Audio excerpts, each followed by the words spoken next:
Welcome into the new home of CBS News 24/7. Take this to the bank. When it's breaking, when it's community, you're going to see it when I see it. In fact, you see all these monitors here behind me? They are your stories coming to us live. Hundreds of live CBS cameras, all with an eye on America. It's a new day in broadcasting, America. Let's do this.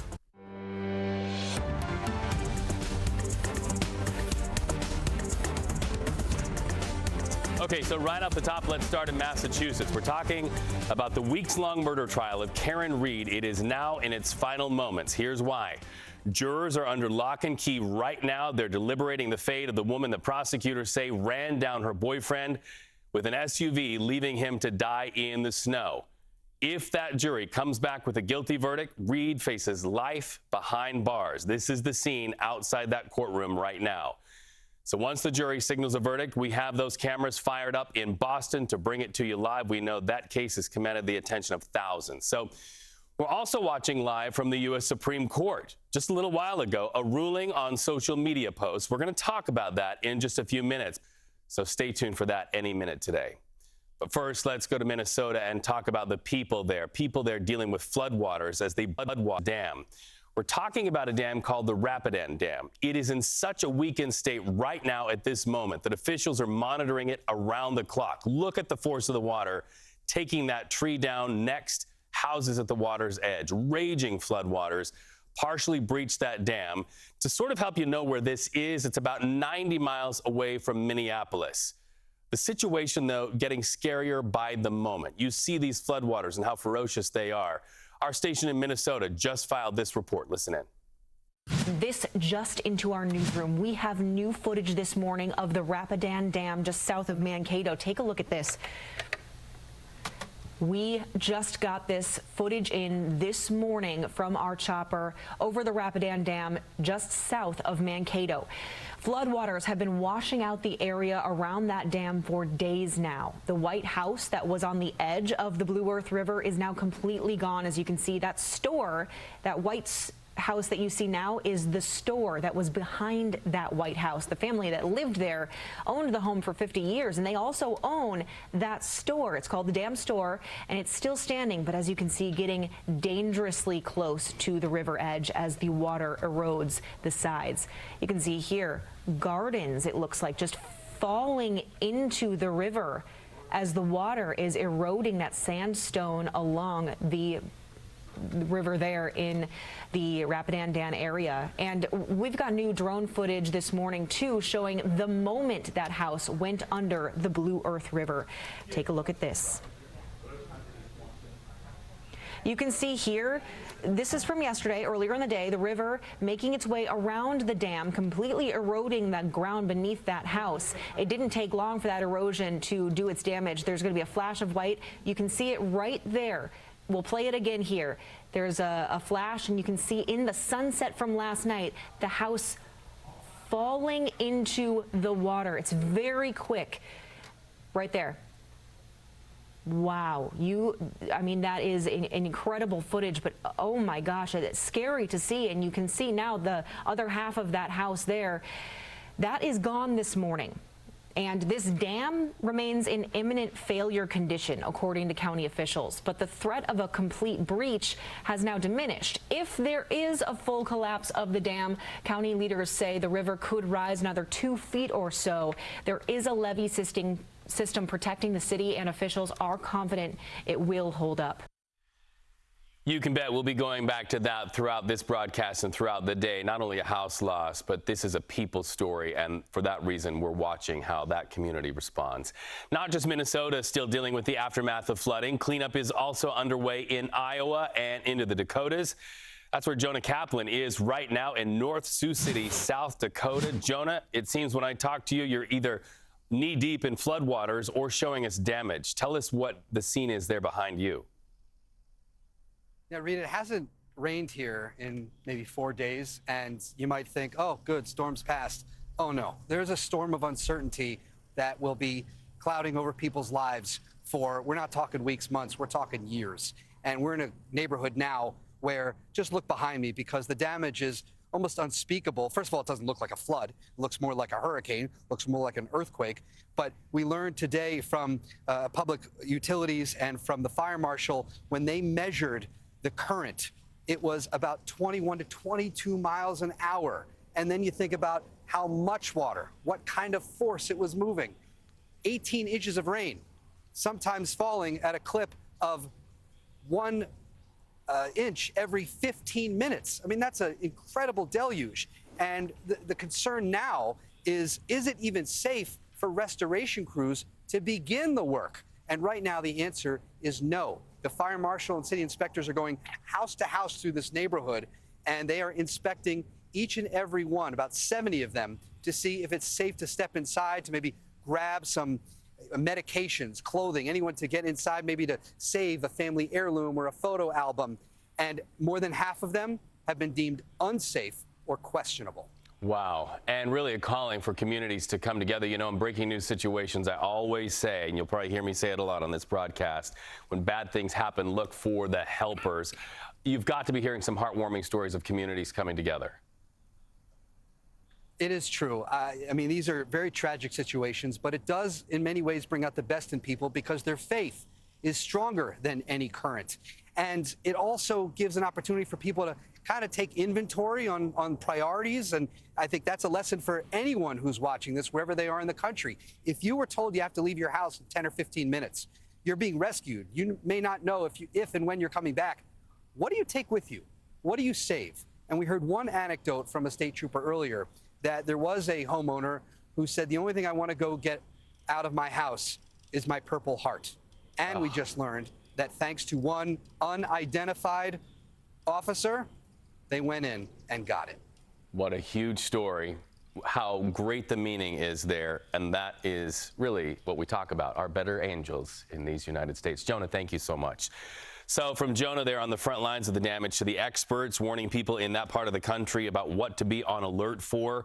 Information is power, and oftentimes it can be life-saving. So that's why our weather partners at CBS Minnesota are talking. Here is the Director of Meteorology, Mike Augustinak, to give us an idea of the warnings in real time he's giving to his viewers. Let's listen in. Well, it has been a wet month here in the upper Midwest, with at least all of Minnesota getting 3 to 4 inches of rainfall. But these red areas indicating areas where we've gotten a half foot of rain in some cases. And these purple areas in southern Minnesota, southeastern South Dakota, and northwestern Iowa, that's 10 to 15 inches of rainfall so far this month. And that's about 3 to 4 times as much would typically fall at this time of year during that time frame. And of course, then we've got all of these widespread river flooding warnings. It includes southern Minnesota, but also throughout Iowa, down into northern Missouri, much of the southern half of Wisconsin, and southeastern South Dakota, all under those flood warnings that honestly will last weeks, if not months. It's going to take quite a bit of time for what has been in some cases near record flooding to recede. How much additional rain is coming? Well, before the end of the month, in many areas, we'll get about a ½ an inch or less. That's what these blue and green shades are. In northern Minnesota and across parts of Wisconsin, though, there will be some communities that get a little more than that, and most of this will come on Friday. And if you're wondering, is this a lot of rain? Is this a lot of flooding in general? Yes, it is. The atmosphere is warming as part of climate change due to the burning of fossil fuels, and that supercharges the water cycle. Not only do we get more intense rainfall and flooding, but we also can get drier soils and longer and more severe droughts. That seems a little odd to have both of those be a possibility with climate change, but that's exactly what we've seen here in Minnesota. Last summer was one of the driest on records, and so far this year, here in Minneapolis and St. Paul, it's one of the top 10 wettest starts to any year since the 1870s. And the summer continues. Mike Augustinak, thank you so much. Moving down south. Look at this. You see the air conditioning there. People need to try to find ways to beat the heat, and not the least of which in El Paso, Texas. You see the fans there. That's a convent. 12 nuns there. They are without any relief from the heat, and they are much like so many other people in many parts of the country. In fact, we're hearing some of them are of advanced age, and this heat is really impacting their health. So here's what you need to know. Meteorologist Jessica Birch watching the heat. Absolutely. We are dealing with extreme heat. Over the weekend, we saw it really impacting areas like the tri-state area, New York, all the way over into all of the Northeast. We were dealing with daytime highs well above average, and now that area of high pressure is shifting its way slowly to the south.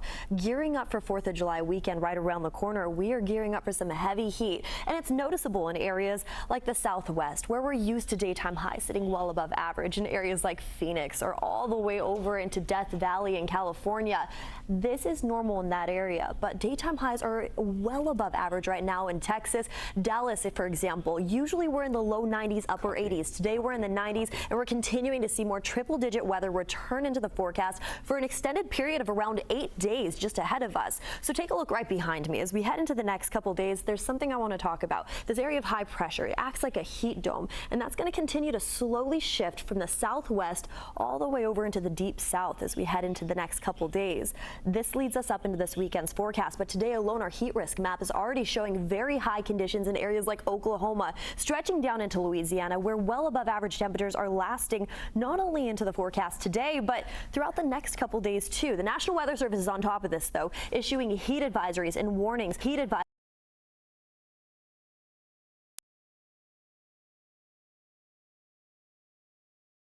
a look at the Climate Prediction Center and what they have to say about it. Well, our temperature outlook is showing for the next 6 to 10 days. The south is dealing with well above average temperatures. We'll continue to keep a close eye on this, as well as everything going on up in Iowa right now with the flooding. I'll have more on that coming up in just a bit, but for now, over to you, Reed. All right. As promised to our viewers across the country, our live cameras are at the Supreme Court and at the ready, keeping a close eye on what are expected to be some pretty major rulings coming down this week. So here's what we know. The nation's highest court did release some decisions today. Katrina Kaufman joins us live outside the Supreme Court. So first of all, let's get to what was released today before we look to what's yet to come. We got 2 decisions from the Supreme Court today. The first one was Murthy, and at issue here was to what extent the government can communicate with social media companies about their content moderation policies, and at what point that starts to infringe on the First Amendment. The court ultimately didn't make a decision on these core issues because it dismissed the case for lack of standing. And the lawsuit at issue was that Republican officials had sued the Biden administration over their communication with social media companies about combating misinformation. Specifically, this happened during COVID. And the fact that the Supreme Court ruled in this way, using lack of standing and not actually addressing the issues at hand, is also reminiscent of their recent ruling in mifepristone, which is about the abortion pill. They also dismissed that due to lack of standing. So in a couple of these cases, these key issues are really going to remain in the balance. We don't know how they'll ultimately be decided later on. But for now, this is a technical win for the Biden administration. The other case that they ruled on today was called Snyder. And in this, they ended up overturning the bribery conviction of a former Indiana mayor who'd been accused of accepting a gift in exchange of directing about $1 million in contracts to a trucking company. And the real takeaway here is this is yet another example of the Supreme Court weakening federal anti-corruption laws. All right, so much to keep track of at the Supreme Court, and still that nail-biter decision expected to be a blockbuster on whether Donald Trump has immunity. We await that. Thank you so much for your live report on the steps of the Supreme Court. We have an opportunity to go live right now via helicopter and take you above, sort of an eagle's nest view of that terrible flooding, that record flooding in Minnesota, what appears to be a theme park underwater. Friends, that used to be a roller coaster, and you're just seeing the top of it. The bottom of that ride, now an underwater ride. That park shut down. So many other things shut down in Minnesota. We're watching that live. CBS News 24/7, coast to coast. When it's breaking news, when it's community, here's where you'll find it. I'll be back in just a minute. CBS News 24/7, and we wanted to show you this video. We're getting it in. WikiLeaks founder Julian Assange off a plane in his native Australia today. There's the hugs. That's the closing of a chapter, folks, and you hear a lot of people cheering. For the first time in nearly a decade, we've got a headline you have not heard. Julian Assange is no longer on the run from the United States government. He's no longer locked up. So here's what happened. Early this morning, Assange pled guilty on a single felony charge for publishing U.S. military secrets. So this was all part of a deal with the DOJ to end what has been a long, drawn-out legal saga. This we know. We've seen reports for years. Assange sentenced to 62 months, but he's now free on time served. And we know this. He spent the last 5 years behind bars in London, battling against extradition to the United States. We've got video right now, in fact, of his wife speaking out after the guilty plea. Here's what she had to say. The fact is that this case is an attack on journalism. It's an attack on the public's right to know. Julian should never have spent a single day in prison. So we will watch to see if Assange is quiet or writes many chapters about his experience. But there you go. That news coming in. Julian Assange off an airplane and walking first steps to freedom in his native country. Of course, anybody who's followed this case remembers that during the 2016 presidential race, WikiLeaks published thousands of emails from Hillary Clinton's campaign and the DNC that had been leaked by Russian hackers. Stella Assange, you just heard her. She and other supporters have warned that his case could have that chilling effect on journalism and discovery. We know that the U.S. government, on the other hand, is saying he put our national security at risk. Well, there had been some hints from the Biden administration in recent months that a deal pushed by Australian officials was in the works and being worked out. DOJ filings revealed today that Assange was opposed to entering his plea deal here on the continental U.S. soil. So that's why this played out the way it did. All right, another case we're watching happening right now. The fate of Karen Reed is now in the hands of a Massachusetts jury. You see her there in the courtroom. She now knows this afternoon that deliberations are underway as I speak.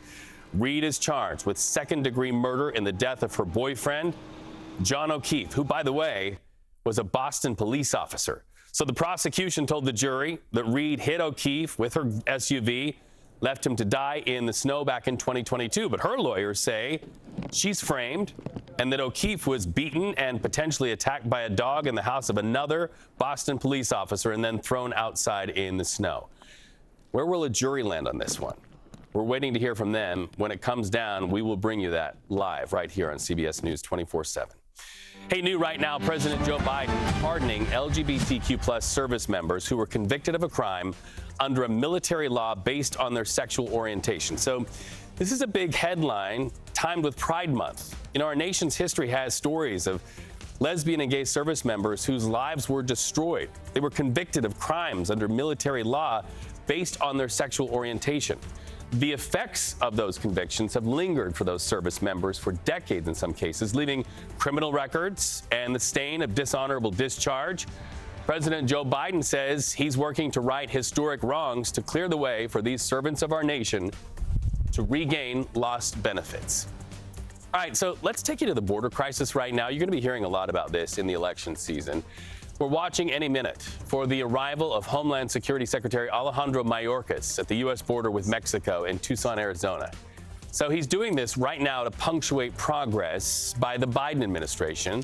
They are reporting progress in the number of migrant crossings illegally into the United States. They say crossings are down by 40%. This is about 3 weeks after the president announced a partial ban on asylum claims. Mr. Mayorkas embattled himself recently, expected to arrive any moment right now at that border crossing, and we're going to have live coverage of that, what he has to say, in just a few minutes. So we want to get you right now to news of a brush fire burning just north of San Diego, California. California's a tinderbox right now. It's hot, it's dry, and it is fire season. So the one you're seeing here on this screen is only about 23 acres, but it is really urgent because it's near Del Mar Heights. A huge threat because those flames got very near to some homes. In fact, you see right there that cloud of smoke. That's from the sky. Water cannons having to go in from the sky to drop that fire retardant. It was a fierce fight to save the homes there. But firefighters say they actually have been successful. This fight did not come without some difficulty, though. We understand at this hour, firefighters say 2 of their own ended up in the hospital. Imagine fighting those flames in some really rough terrain there, uphill in some parts, the high temperatures, heat exhaustion, the reason those firefighters are now in the hospital. Our thoughts with them in Del Mar, California. Let's take you back to Minnesota.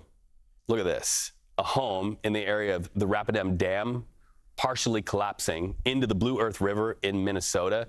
A crazy scene there. And Jess, it just causes so many of us to really know that we depend on the power of community to respond in moments like this. Absolutely. And we're also getting footage coming out of areas like Waterville, Minnesota, where right now they're battling heavy flooding in local communities. You see this right behind me. Over 2,000 people impacted from this flooding in local communities.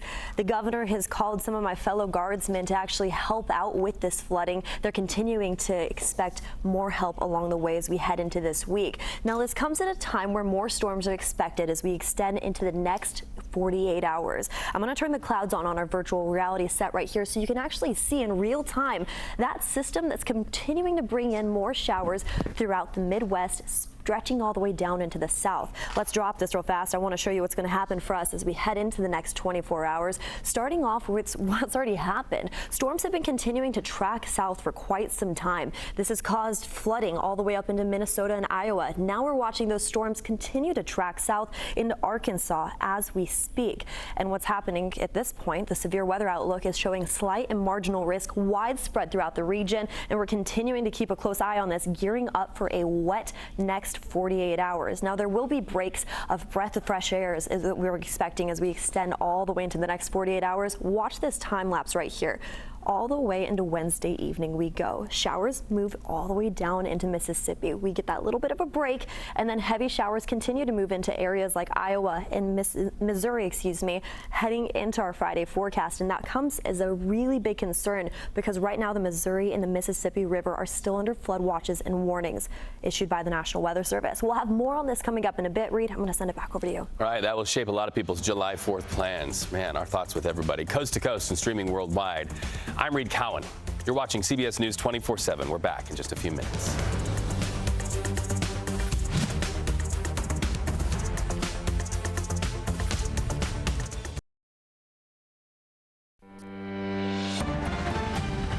Happening right now, we want to bring you these live pictures out of Atlanta. President Trump hosting black business leaders for a roundtable at Rocky's Barbershop, the Trump campaign, having that conversation. Congressman Byron Donalds, Wesley Hunt, along with former President Trump's Secretary of HUD, Ben Carson, are there in attendance, and they're having some pretty deep conversations. We're looking live right now. This is just one of many video feeds coming to us this afternoon. They're going to be there today and tomorrow night. President Trump is going to face off against President Biden, this we know, in their first debate of the 2024 campaign. And already you're starting to see those conversations happen. Breaking news out of Key West, Florida. And we want to get to that right now because this happened in just recent minutes. More than 100 Haitian migrants, including children, were taken into custody there at the water's edge. They arrived on what's called a flotilla, large sailboat there. Border Patrol, we understand, has begun the transportation process. Now, think about this. Haitian migrants leaving Haiti at a time when unrest in Haiti really is a word that is an understatement. Our CBS partners in Miami, they're getting a first look at this scene. We're joining their coverage right now, knowing that the people have been at sea, floating right there in some pretty rudimentary conditions for about 7 days. Let's listen in. Let's take you now to some of the video that we got of the bus that arrived here this morning. It's the one that apparently transported more than 100 migrants who arrived off Key West this morning before noon. This vehicle entered the Border Patrol station in Dania Beach, where normally migrants are processed. And now I'm going to take you to this vessel that, according to Key West Police Department, brought the migrants to the Keys. These are now the images of some of the people who were on the sailboat. As you can see, mostly males. And here you see them boarding a bus similar to the one that arrived in Dania Beach.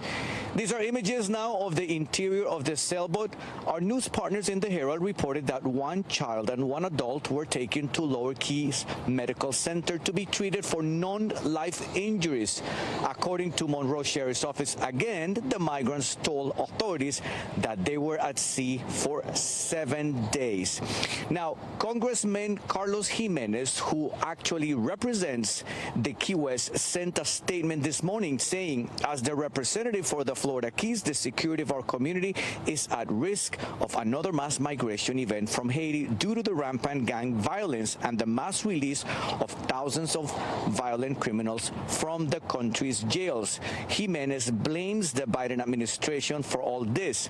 Are these people allowed to stay? That's the question, because just a few weeks ago, the Biden administration actually issued an executive order saying that there's a capped number of people who can actually request political asylum, and that includes those who enter the border illegally or would arrive through the Florida Keys. We're going to be looking more into this angle in our next editions of CBS News Miami, that is online and on air, so I urge you to stay tuned. We are in Dania Beach. I'm Ivan Taylor. Back to you. Yvonne, coming to us from our CBS partner at WFOR in Miami to just sort of set the stage of what's going on, what those people are escaping. They're leaving a Haiti that is in tatters right now. In fact, our CBS partners in Kenya are reporting that Kenyan police force are on their way to Haiti to try to bring order to a place that has just been a deadly mess there. Such a difficult time in Haiti, and that's the reason why so many people are trying to leave. Once again, word out of Miami that so many Haitian migrants were now apprehended, and now they wait to see the fate of what is happening in their lives. They're going to see about that cap that the Biden administration has placed, about 1,500. If any more than 1,500 are waiting for asylum, they have to go back to their home country. So much more to report on that story. I'm Reed Cowan, coast to coast and streaming worldwide. You see all of these monitors? They're your stories. They're fired up in real time, and we're watching them come in. When news breaks, when I see it, you're going to see it. CBS News 24/7, covering your communities and the world. I'm back in just a few minutes.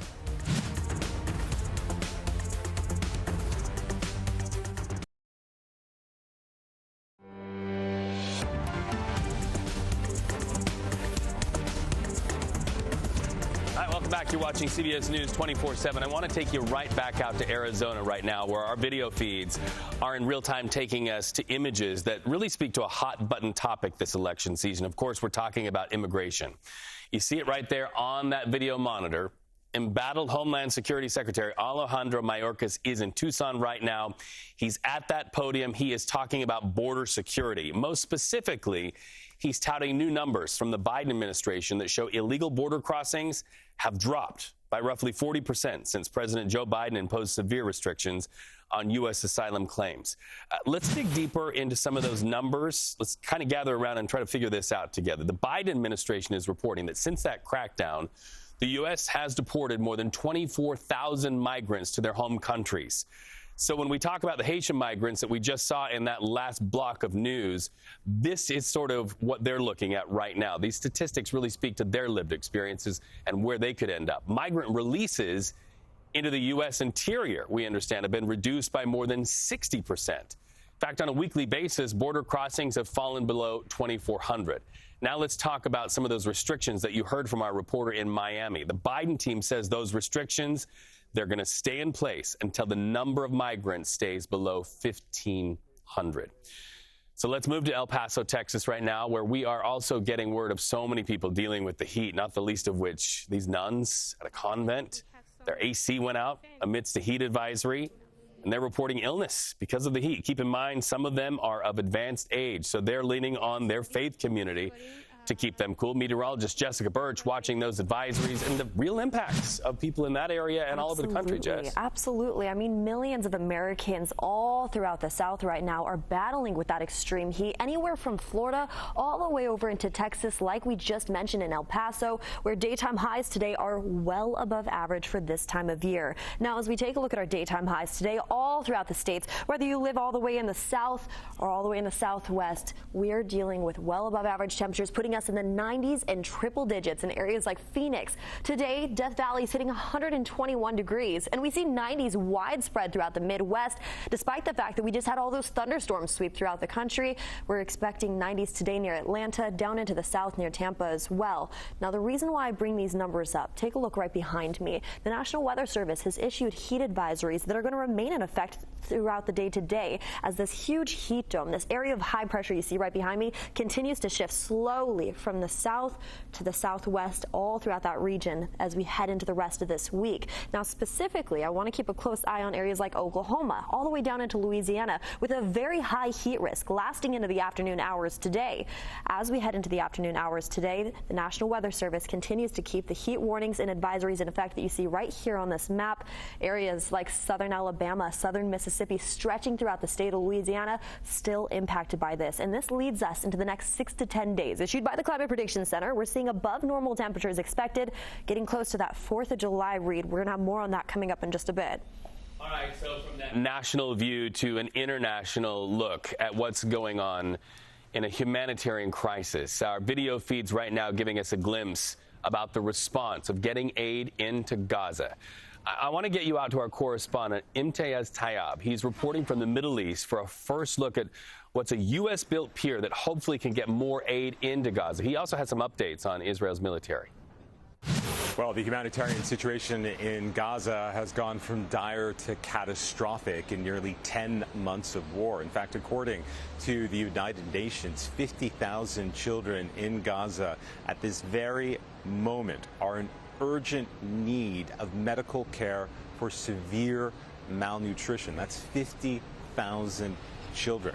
Now, yesterday, we were able to gain access to the U.S. military-built humanitarian pier, which cost around $230 million to construct. This is a pier that President Biden announced, which he said would flood Gaza with humanitarian assistance. But in the many weeks that it's been operational, it's only really functioned properly for around 16 days. That's because it's been damaged or because of high seas or bad weather. It's had to go offline. But we have seen a marginal uptick of aid now crossing from that humanitarian pier into Gaza. But again, it's really just scratching the surface, with many humanitarian aid agencies saying that what President Biden really needed to do was to push the Israeli government to open up those land crossings for those aid trucks, which they say is faster, cheaper, and far safer way of getting aid for those who so desperately need it in Gaza. Read. All right, so we want to show you the power of this broadcast and why it's unique. Look, it's news deconstructed. You don't have to wait for breaking news. We throw it on air as soon as we see it. I promised you that at the top of the broadcast, and I'm going to make good on that promise. You're looking live in real time at a police chase in Los Angeles. And we've got the technology to be able to not only show you what's going on from our helicopter there with our CBS partners, but also show you the roads that are being affected. So you see that SUV there moving. Likely that SUV is not going to be chased very closely by police because they try to keep these things, especially when they go off of the freeways and onto the surface streets. Police try to keep this contained. They want to stay close, but not create a catastrophe on the roads for anybody. So we'll continue watching this. Top right of your screen, the speeds. That guy's now speeding up. We're going to continue watching that. We'll have a little bit more of that throughout this broadcast. You are watching CBS News 24/7 breaking news. We're back in just a moment. CBS News 24/7 following breaking news in your communities, and this time it's a community in Los Angeles. You're seeing there on the left side of your screen an SUV. That SUV on the run from police. See the top right of your screen? That is tracking the speed of that SUV. People going to work, going to pick up their kids, maybe going for summer camps, etc. They are all having to navigate around this police chase. Let's listen in to our CBS partners live on the air right now in Los Angeles. Hawthorne right now, Amy. Yeah, very aggressive lane changing there, Mark. And, you know, the traffic is really going only 30 miles an hour, and this person cannot get around all of this traffic. They have been doing some really aggressive maneuvering between traffic, just trying to wedge their way through and get into different lanes. But traffic has really come to a slowdown on this Wednesday morning. And, you know, for anyone who's from the area, they know that, you know, there is no real commute time. Traffic can be high at any time of day, and it looks like this person is jumping back on the shoulder and perhaps going to get off of the 105 now. It looks like maybe Mark, he's going to, or she is going to attempt to get off on Crenshaw Boulevard now. And, you'll have to wonder, does this person know where they're going? Are they trying to get to a specific spot, or maybe just trying to get around that traffic? Yeah, that's right, Amy. And you know what? As I had suspected, I am now hearing radio traffic from that air commander in the L.A. County Sheriff's helicopter talking to a CHP dispatcher, telling them, be advised, we have a driver here in a white Audi that our deputies could not keep up with. He is on the westbound 105. Hey, CHP, if you want this one is all yours. So the CHP dispatcher is now communicating with that air commander, talking about possibly getting CHP units behind this car in order to re-engage the pursuit. I mean, the reckless driving that we are seeing from this driver. It's clear that this is a dangerous person on the road this afternoon, and even this morning, I should say, and even with no lights and sirens behind this person, they continue to drive aggressively, now going over into the HOV lane. It's probably a little bit more empty, and as I check the radar, we are just passing along the north side of Hawthorne Airport here in between Inglewood and Hawthorne. And continuing, he's going to hit the 405 here, and he could go north or south in just probably less than 4 or 5 minutes here, Amy. Yeah, we certainly see that stretch of roadway has certainly opened up here for this driver in the carpool lane, now moving back over, but certainly less traffic now. And it seems, Mark, as if this driver has settled in a little bit, doesn't seem to be driving as reckless, not quite as aggressively as they have been doing throughout the morning. But if you are just joining us, this is a pursuit that actually began in Costa Mesa as a following on the 55 and then turned into a pursuit. There was some early discussion that this was a passenger in the vehicle, Mark, that then took over and took off in the car. Is that still what you're hearing? Well, you know, Amy, it's really interesting. I was just getting an update on that. One of the things that happens when Southern California, when one law enforcement agency hands an incident over another law enforcement agency, they communicate all of the details that they know to the second agency. So CHP, the dispatcher, was talking to the air commander and said, hey, we may engage in this pursuit. What is this person wanted for? What happened? So I just heard the air commander give a complete write-up, or I should say a discussion, with the CHP dispatcher about what happened. Apparently, this was a stolen vehicle following in the Costa Mesa area, and the driver apparently got out and surrendered to Costa Mesa PD, but the passenger, who was a woman, did not surrender, got in the car, and took off. So while potentially that passenger may not have originally done anything wrong, they may not have been under suspicion for being in a stolen vehicle, or at least possessing a stolen vehicle. All right, you've been listening to our KCAL News partners in Los Angeles, bringing you in real time a police chase. You know, it's nuts. I've been watching this while you've been watching this, and if you notice, breaking the law there, but using the turn signal. Crazy story out of L.A. We'll watch this one, but we also want to bring you some breaking news out of our nation's capital. Our cameras are paying attention to something that is also causing jaws to drop. We're going to bring in one of our correspondents, Jan Crawford. Jan, an inadvertent leak about a potential ruling out of the Supreme Court. You cannot write this stuff, but I've got it here in my hands. It looks like somebody did, maybe on accident. Tell me about this. Well, I mean, this is just developing right now, but Bloomberg apparently was refreshing or somehow got a copy of an opinion that the court is poised to release. And then it was an inadvertent posting. And then the court spokesman later confirmed to us that there was a document posted briefly and that was since taken down. But that document, according to Bloomberg, which saw it, says that the Supreme Court is poised to allow abortions in the state of Idaho to resume if those abortions are necessary, a doctor believes, in emergency situations to protect a woman's health. Now, that is one of the major cases of the term. That's something that we have been closely following. The Biden administration has really been going head-to-head against Idaho, which has one of the most restrictive abortion laws in the country. It allows abortions only to protect a mother's life. The Biden administration came in and sued and said there's a federal law that should take precedent over that, because this federal law could require abortions in emergency situations when the woman's health is also in jeopardy. So the Biden administration is arguing and argued before the Supreme Court that those abortions should be allowed in Idaho without doctors worrying that they're going to be prosecuted for a felony.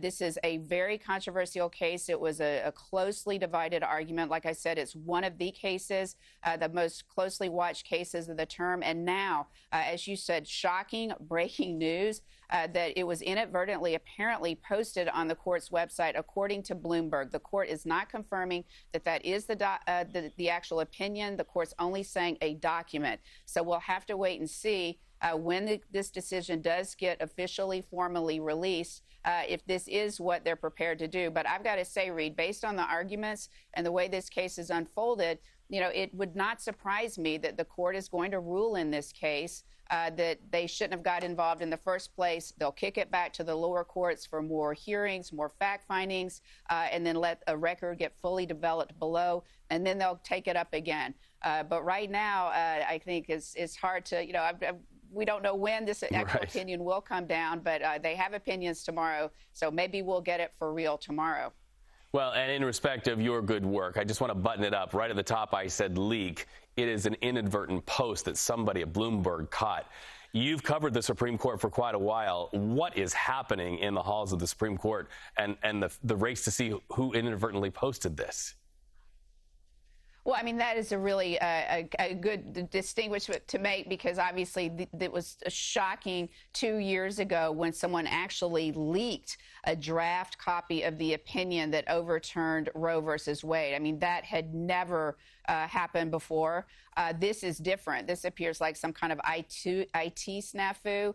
I'm sure that at the court right now, they're trying to figure out how that happened and what went wrong. Because, again, I mean, you're right. I've covered it a long time, and I don't remember this ever happening. Obviously, at the end of the term, there's always a flurry of activity. Decisions are getting circulated among the chambers, as they're trying to finish up the business of the term before they go on their break. But this is never, that I can recall, has ever happened since I've covered the court, certainly. And we'll see if this is the actual majority opinion. But according to what Bloomberg got a hold of, it does look like they are poised to kind of give that win to the Biden administration and say these abortions can resume. It very narrow class, very rare. But they can resume while this case plays out in the lower courts below. Right. Jan, thank you so much for watching that. CBS News, Washington, always excellent work. And hey, at a minimum, many people in Idaho sitting up and paying attention today.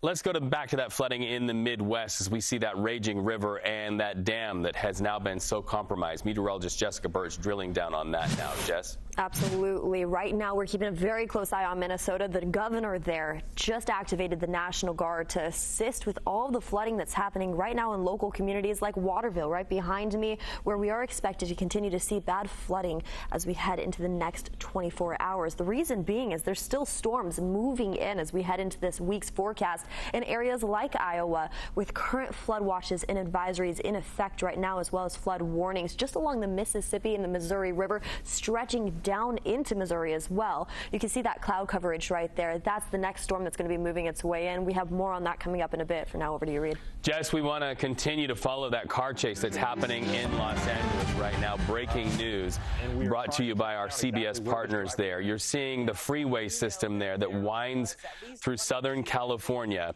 and we've had our eye on a white SUV and a really raucous situation right there. This is a difficult situation. If you are in the CHP army, so to speak, you really have to handle this with kid gloves, because remember, that white SUV is in the middle of a situation where other drivers are on the road. They can't prompt a chase that goes too fast. They can't make it go too slow. They have to just watch closely. So right now, your headline on CBS 24/7 breaking news in your communities is this: a police chase of a white SUV in Southern California. We've got that story, and tomorrow we'll be back here, same time, same place, watching these live monitors. I'm Reed Cowan. Thanks for watching.